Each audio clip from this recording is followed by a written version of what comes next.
afternoon, everyone, and welcome to today's update to New Brunswickers on tariffs. Bon après-midi à tous et bienvenue à la... Good afternoon, everyone, and welcome to the update for tariffs to New Brunswickers. Before having the Premier, make sure that you mute your microphones. To the Premier, I would like to ask everyone to ensure their microphones are placed on mute. Premier. Thanks very much, Bruce.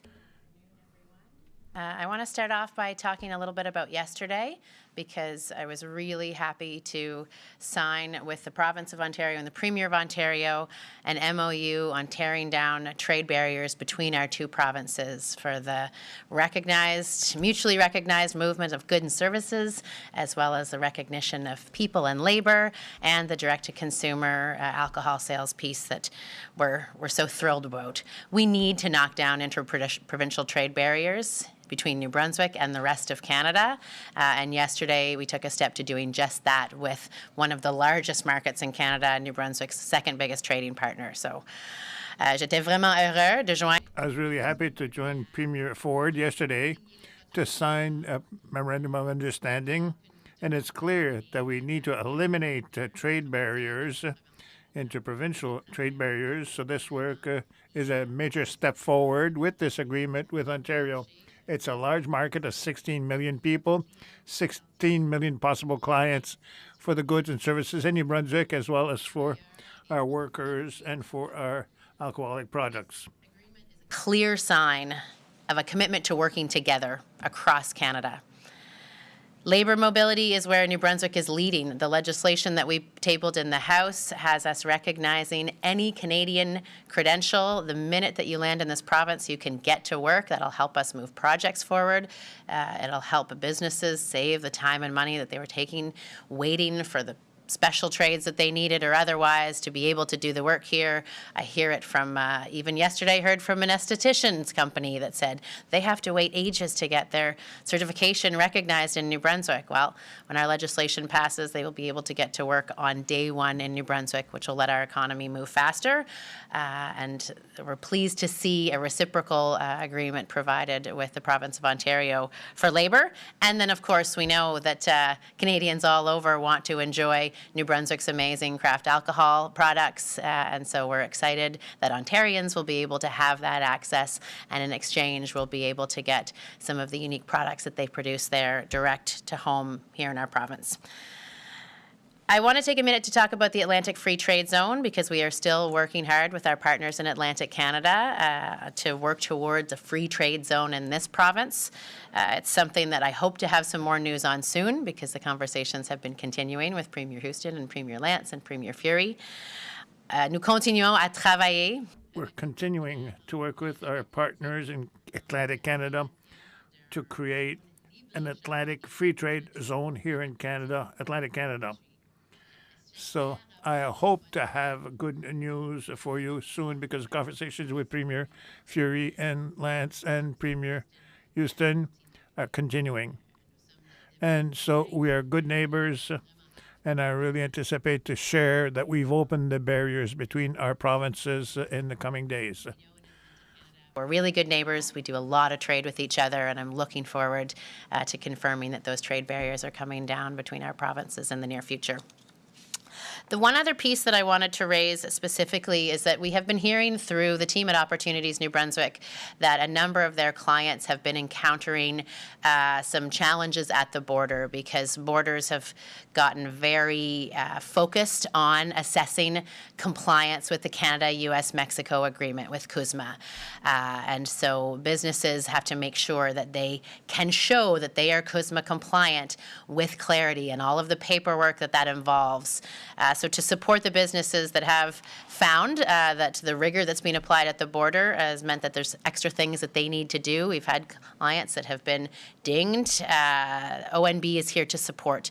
They've put programs in place through their partners to both physically hold the hands of and help businesses work through their personal cases, as well as webinars that are upcoming to go through things like how to do the origin, the location of origin paperwork piece. That's happening on April 23rd. There's a calculation of shipment value webinar that's happening on April 30th, and then there's an Incoterms webinar happening on May 7th. You can find all of that information on the Opportunities New Brunswick website as opportunities to learn and hear from experts on exactly what you need to do to make sure that your terms of origin are clear, that your shipment value is right, that your Incoterms are correct, so that you don't run into problems as we move our goods across the border, and demonstrate clearly to border agents that they are CUSMA compliant. Alors, je voulais partager qu'on a... So I wanted to share that we're hearing from our business owners in New Brunswick who are encountering difficulties at the borders with being in compliance with the needs for the agreement between Canada, United States, and Mexico. So they're going to have webinars, and they have a program as well to connect you with an expert in the field to help you with your specific cases. But there are also webinars that are going to happen on April 23rd about the origin of your products, and on the 30th April to calculate the value of your shipments. Expédition. Regarde, Alex et Jacques, je ne sais pas ce qu'est expédition. The value of your exports. And on May 7th, and I don't know, Incoterms. I don't know what it is in French. I'm sorry. I'm going to get what Incoterms in French. But if you go to Opportunity New Brunswick's website, you're going to see the webinars on there, and you can tape them, or you can call your contact with Opportunity New Brunswick if you want to be connected with one of the experts that they have to help you with your situation at the present time.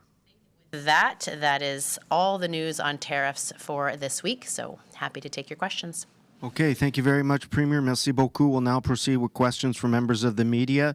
We do have a limited time, so each reporter will have one question and a quick follow-up. You have the right to pose your question in the official language of your choice. Just to remind everybody, I will be alternating between members of the media who are present in the room here and those online. Nous allons maintenant procéder. We'll now proceed to questions from the media, and we have limited time for questions. That's why I'm going to ask the press organizations in the room or online. Each one will have a question and a quick follow-up question. You have a right to ask your questions in the language of your choice. Jacques Poitras, CBC. Yesterday, Ontario commits to getting rid of all its exemptions, and New Brunswick commits to working towards, but doesn't commit to getting rid of all of them. Why is that? And why, in particular, the forestry exemption, the requirement that wood on Crown land be processed in New Brunswick? Why are some things off the table, I guess? Well, I think that's a great question, because we are looking at New Brunswick resources, and particularly trees on Crown land is one. We could have a similar conversation about our mineral resources, our seafood or agricultural resources, and what the expectation is of New Brunswickers in terms of who gets the benefit of those resources and whether that benefit needs to be realized locally or can be extended beyond Canada. It's one of the conversations we're having with our neighbors, because there's similar rules in other places about if you catch a fish here, you can process it there, and what do we do with Quebec and what do we do with Newfoundland?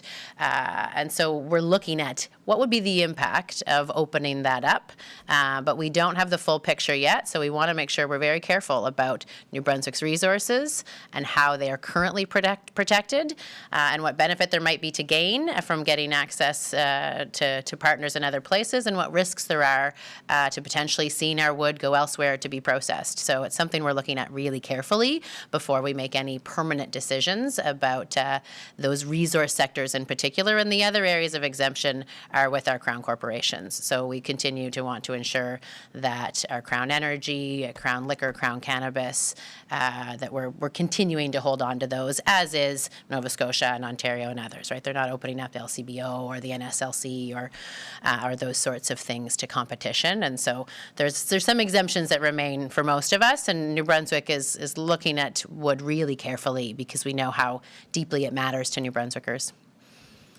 On the CUSMA compliant thing that you mentioned, I've read in some of the coverage that some Canadian exporters had not bothered registering as CUSMA compliant because it was pretty onerous paperwork, and the tariff benefit was very small before this year. Have you encountered that? Is that an issue? I think what we're finding now is that the borders are being very strict about demonstrating quite clearly CUSMA compliance and being very rigorous about all the pieces of compliance and having that paperwork and having that work done. And so businesses are realizing they have to have the full work done or they're going to be hit with a significant tariff. And so that's why ONB has responded and put in place supports to make sure that we can help the businesses learn, get the right paperwork in place, and get set so that they won't be dinged with those kind of fees at the border. Online, Hina Lam, Canadian Press. Please unmute your microphone and ask your question. Hi, Premier. Thank you, Bruce. I was wondering if you could tell me, is the province starting to keep track of how many Americans are crossing the border and coming here to look at New Brunswick as their new home? We hear about anecdotal evidence, but is there any way of province keeping track of how much that is happening? That's a great question, Hina. I think the information about who's entering New Brunswick is generally held at the federal level because it's when you cross a border and when you're either issued a visa or you indicate that your stay is personal or for business or for how long.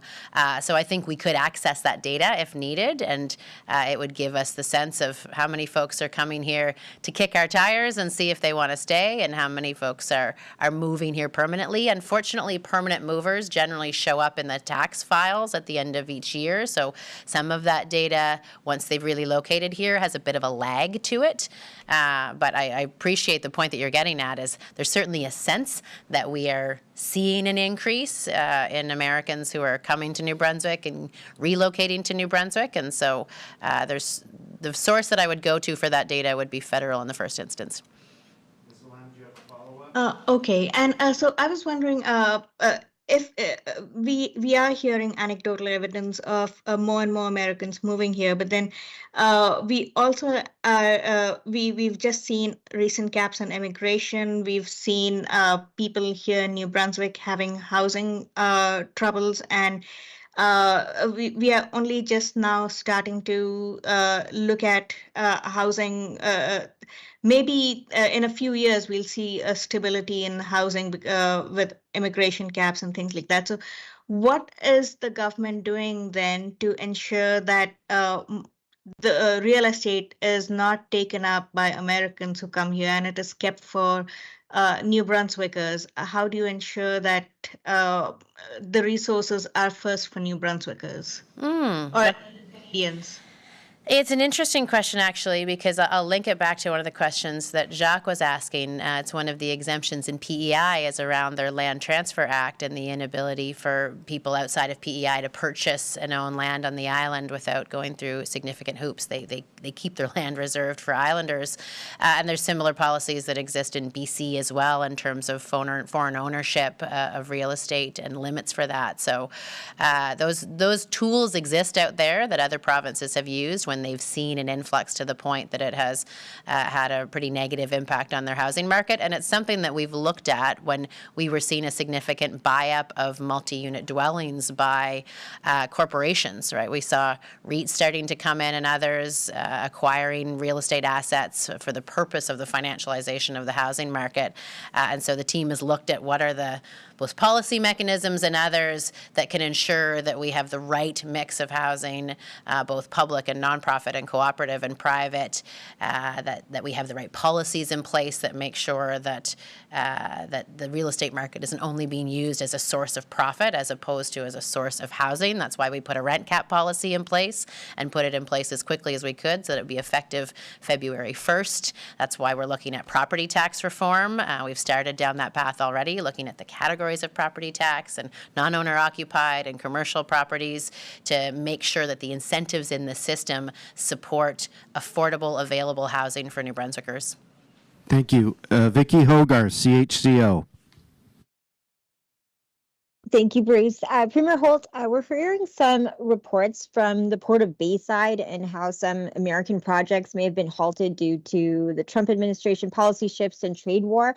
Apparently, there's a lot of uncertainty and congestion. I'm just wondering if there's any more you might know at this time about how that port in particular is being affected.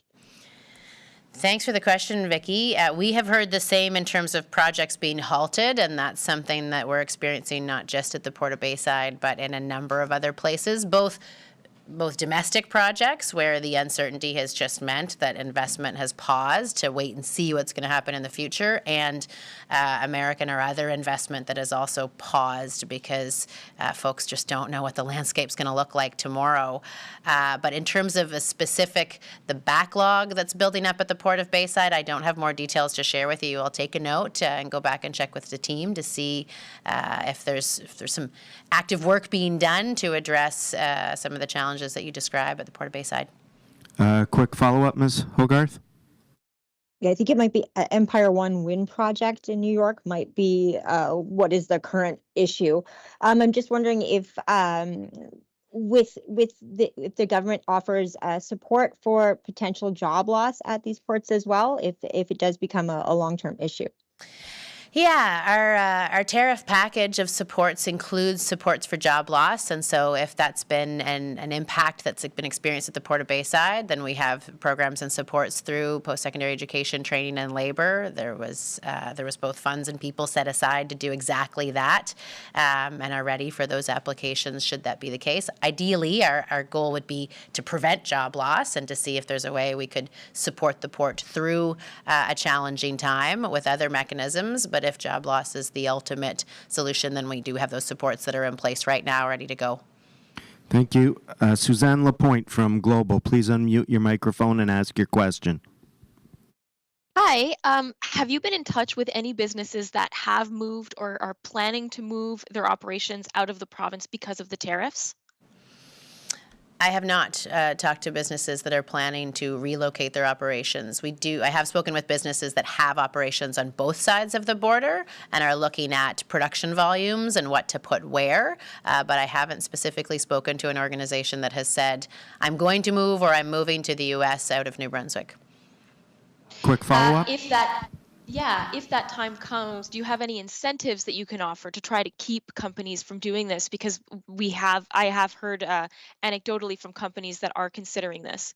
I think I remember reading a news story of a company, I want to say that was in Moncton, that was looking at relocating. And so we have a great team at Opportunities New Brunswick who are out on the ground in communities working with entrepreneurs across the province every day. And so they've got their ears to the ground, their feet on the ground, and usually can catch it early because we'd love to work with that business on what challenges they're experiencing, why they might think that it appears to be a better place for them to do business in the U.S. and what the conditions are that make that the case, whether it's labor, whether it's cost of transportation, whether it's tariffs or otherwise, and make sure that we leverage the supports that already exist to support with hiring, with productivity investments, with transportation costs, with working capital, to make sure that they stay. So we do have lots of those tools out there to make sure that New Brunswick businesses can be competitive doing business from here at home. Thank you. Jennifer Pritchett, All New Brunswick. Thank you, Bruce. Premier, I wonder if you could touch on the efforts that New Brunswick is making to help New Brunswick companies diversify their markets outside the country. Yeah, I'm happy to, and I really appreciate these questions. I will say I wish I had Minister Luke Randall with me because he's our minister responsible for economic development and opportunities in New Brunswick, so he is much more well-versed in these things than I am and having the conversations daily. But there is a team at Opportunities New Brunswick that is focused on trade and export, and there are a number of tools that they have, both working directly with companies to help identify markets of interest that might be great places for their products and services. We obviously run, maybe it's not obvious, we run trade missions and work with our counterparts in different ambassador offices and with the federal government's trade services to make sure we can connect businesses to people on the ground in the countries that New Brunswick businesses are looking to expand to.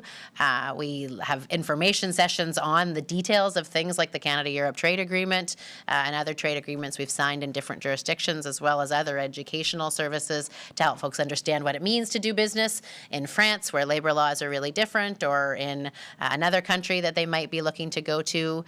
So there is a team of people and a mix of services around supporting sales and marketing effort. So if you want to go and do an exploratory trip and build into a new market, then there is support for those kinds of activities. They all originate out of the team at ONB that will build a flexible and a tailored trade strategy alongside New Brunswick businesses to help them reach customers they need in new markets.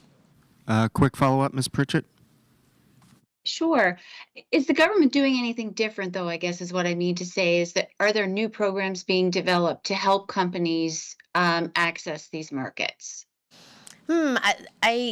Our approach at Opportunities New Brunswick is one that's pretty tailored and flexible to the business's needs, as opposed to saying, here's the program and here's the box that we want you to fit into. It's more, what is your business? Where do you want to go? How can we help you? We happen to have this trade mission. Oh, your particular needs are around information or connection to people.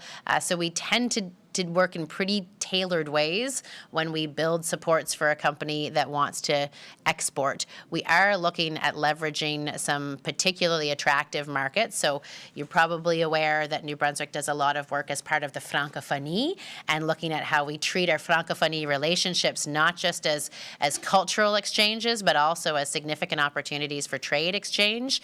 We're looking at growing opportunities in Asia that have evolved as the dynamics in the seafood sector have changed.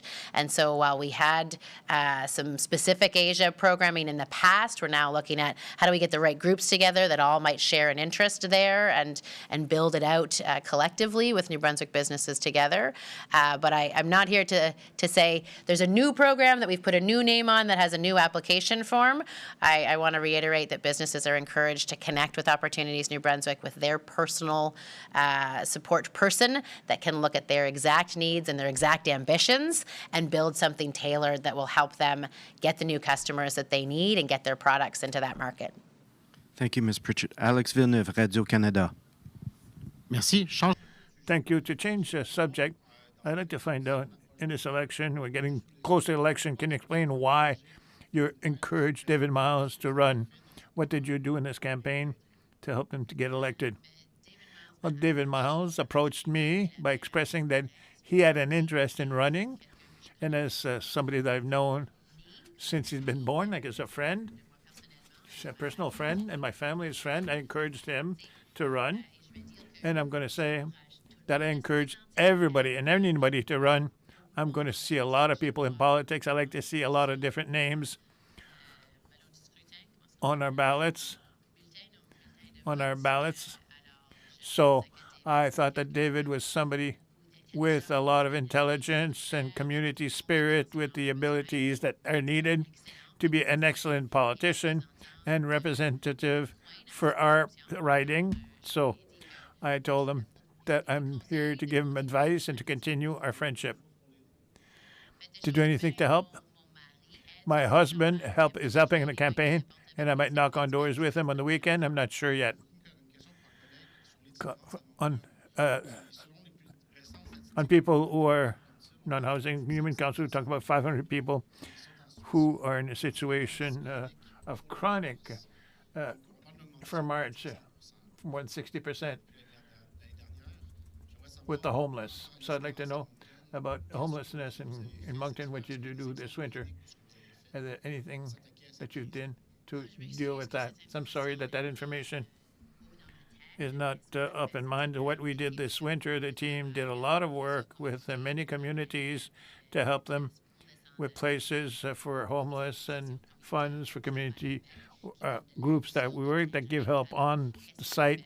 So what we did this winter, I can go get the because the Minister of Social Development and Mr. Miles went out the office to visit the field with organizations and to ask them what they needed so that we can bring help to them.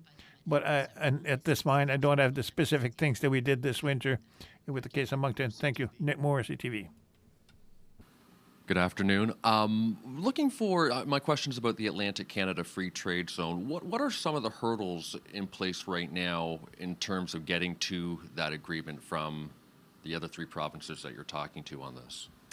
Well, I think we each have similar situations in terms of, I think I gave the example of the PEI Lands Act, of the desire to have seafood products processed on Newfoundland, different, tolls on the Cobequid Pass. We each have some different things that we have to work out, whether they're going to be in or whether they're going to be out. Thankfully, we all agree on things like labor mobility. We all agree on the need for goods and services to be able to move freely with consistent, with mutually recognized labeling and inspection. And I think my colleague said it great yesterday, a frozen pizza made in Newfoundland that's good enough for folks in Newfoundland to eat should be a frozen pizza that's good enough for New Brunswickers to purchase and eat without needing a secondary inspection and a different label. So we just need to look at some of those specific nuances to our economies and to the products and the resources that we manage, and figure out what we all agree is in together and out together, and then get everything else harmonized. And my quick follow, we're hearing from residents of Campobello Island who are concerned about the Roosevelt Cottage. They're hearing from the Trump administration that there are going to be cuts to the U.S. Park Service. That funding does come from the Canadian federal government. But what can you say about the level of support that your government would have for the Roosevelt Cottage if there was a cut there?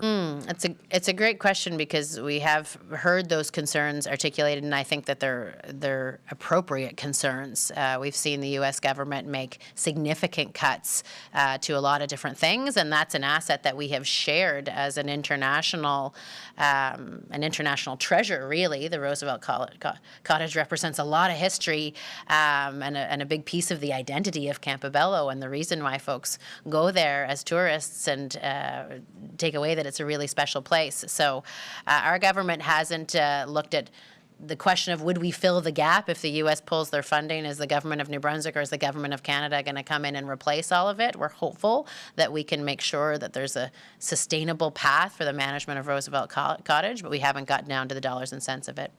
Thank you very much. John Chillibeck, Post Media. In the face of the tariffs, Mary Butler, the CEO of New Brunswick Community College, stressed the importance of, making sure New Brunswickers are properly trained and educated. But right after the budget was released, and they had been asking for a significant increase to their operating grant, right after the budget was released, they cut 66 positions. So it's about 6% of their 1,100 staff. Can you speak to that and whether you have concerns about NBCC rolling back on training and job preparation?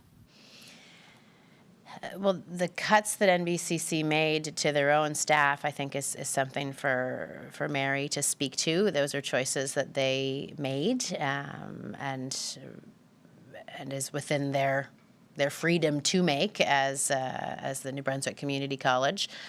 We have been working pretty closely with both Mary and Pierre and their teams around the supports that the community colleges need, particularly in the face of the immigration changes that came at the federal government level and the impact that that's had on the college's enrollment and their curriculum offers. We've been working with them on infrastructure. We've had a number of infrastructure requests come through for different campuses, different buildings, different needs to make sure that they can continue to operate and offer the excellent education that our community colleges do. But I can't speak to why they chose this position or that position or how they got to that number. We have conversations less about the management of their business and more about the macro policy pieces that the government and the funding envelopes that the government has for post-secondary education. Okay, I understand you might not know the weeds of their budget, but surely, if they've lost a lot of student tuition funding through international students because of the cutbacks from the feds and the international students, they're asking for a much bigger operating grant. Would your government be open to the idea, I guess it's too late this year, but next year, increasing their operating grant such that they can replace those positions that have been eliminated? We had a lot of requests from a lot of organizations to increase their funding this year. We had that from every post-secondary university, every college, every regional health authority, as I think folks understand, that we received a ton of budget requests, and as I think can be seen by our deficit budget at $547 million, we did not have the funds to grant everyone's request fully, and we had to choose very carefully how much funding against an ask that we could make. We didn't give the full amount to colleges or to universities. There's cuts made in a lot of areas because we're trying to manage a balance of being able to improve healthcare, improve housing. You'll see significant investments in K-12 education that we think sets us up well to have many more folks who are in a great position to go on to college and post-secondary education. But I can't commit right now to increasing or honoring a full future request from the colleges because we have a path to get out of deficit. The goal is to balance the budgets and to do that in a balanced way, being very careful about where we make our investments. And so I will also say we are lobbying the federal government pretty aggressively to reconsider their policies around international students.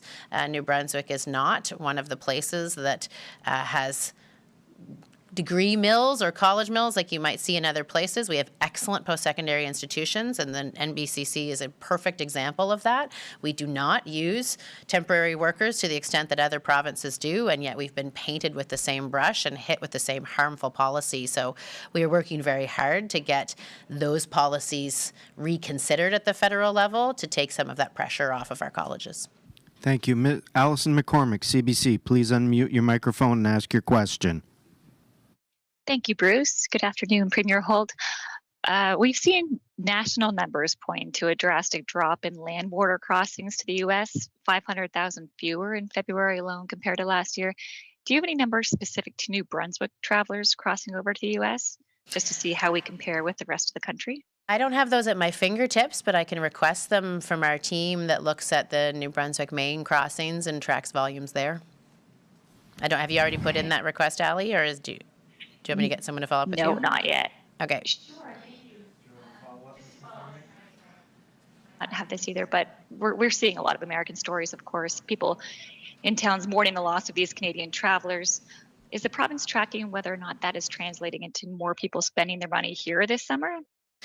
Well, I will say what we are getting back from the tourism department is that bookings are up significantly in New Brunswick, and we're up earlier and filled up faster. So I don't have the place of origin of all of those bookings and whether those are New Brunswickers staying or Americans who are coming or folks from other parts of Canada who have redirected their vacations from the U.S. Over to New Brunswick. But we have seen a significant increase in volume of bookings and speed of bookings into this season. Anna Manding, Global.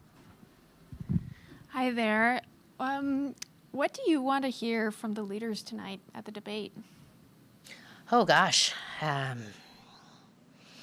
What we hope to see from all of the leaders is a recognition that Canada is a diverse place and different provinces have different needs. I want to see leaders that recognize that they will need to have policies that are flexible because New Brunswick is a province unlike any other province in Canada. We have a different history, a different background, a different geographic makeup. We have a different population distribution across a number of incredible communities. Nous sommes la seule province bilingue. We have It's the only bilingual province. History and Acadian history and British history, and we have a unique economic makeup. And so that means, as I just gave the example, with immigration policy, one-size-fits-all immigration policy does not work, and neither does one-size-fits-all healthcare funding. We want to see the kinds of healthcare funding agreements that recognize the population needs and realities of New Brunswick. We want to see folks who are prepared to support the kind of trade infrastructure, the kind of accelerated and aligned one project, one application, or one permit. I think I've heard multiple leaders talk about that, the need to streamline the process of getting approvals for projects because New Brunswick is moving really aggressively on mineral development, and we want to do that with a federal partner that's in lockstep with us. So I'll be looking for that kind of acknowledgement. Ideally, I'd love to hear them talk about New Brunswick and recognize how unique we are. I'm not sure if our little province will get named or not in these debates, but it should, because there is no other place in Canada like us, and we need our national leaders to understand that beautiful diversity of Canada and what it means for their leadership and their governance of our Confederation. And just on a different topic here, some Americans are looking into claiming asylum in Canada due to U.S. policies. What are your thoughts on that, and do you plan to offer any programming for that? That's interesting. There is a process for claiming asylum and some conditions that have to be met for folks to be granted asylum in a country, and it's something that Canada does with asylum seekers that come to our doors and our borders on a regular basis. There's just some specific things we're looking to do to attract Americans to New Brunswick. So I think the question had come up at previous tariff updates around healthcare professionals in particular, and are we actively looking to attract healthcare professionals who may have found their funding cut by the federal government or sort of anti-science policies that are moving away from the kind of healthcare that they need to deliver as per their oaths. So we have a team in our healthcare recruitment organization that is going to the U.S. to specific events, to specific places. A number of them, I was told, are happening this week in Washington with the Society for Hospital Medicine, with the American Psychiatric Association, at the Future Conference in Kansas City, at the Anesthesiology Conference in San Antonio, Texas, where we're going to specifically attract the healthcare professionals that we need that may find themselves very uncomfortable in the U.S. right now. But we haven't put a program in place to specifically respond to an asylum request from an American yet. That's sort of the first time I've heard of that kind of claim coming forward. Thank you very much. Merci tout le monde. Can I? Thank you, Ewan. The question that Ali was asking, I'll never miss the opportunity to plug that if you haven't made your summer vacation plans yet, then it is a great time to book summer vacation plans in New Brunswick. And Campobello was mentioned. If you haven't seen the Roosevelt Cottage, it might be a great idea to plan a trip to Campobello and experience the uniqueness of that place and the history of the Roosevelt College and the park that is there that we share the governance of, and just encourage New Brunswickers to continue doing what you're doing in terms of buying local and supporting New Brunswick entrepreneurs and products and going to visit corners of our province. If you want a recommendation, reach out. I can tell you where all the good cafes are in any corner of this province. J'apprécie énormément que I really appreciate that New Brunswickers continue to purchase locally and to continue to plan their vacations here in our province, and we encourage you to visit Campobello Island this summer, maybe with your family, or to go visit all the corners of our province, because there are regions that are really interesting and so beautiful in the province. So if you need recommendations as to where, have a coffee anywhere, let me know, and I'll share with you. If you have not been to Café de la Baleine in Belgium, or maybe Café Mistela and Bacaraquette, that you should go and explore as we continue to support New Brunswick and Canada in the face of the ongoing tariff war that we're having with the U.S. Merci beaucoup. Thank you, everyone.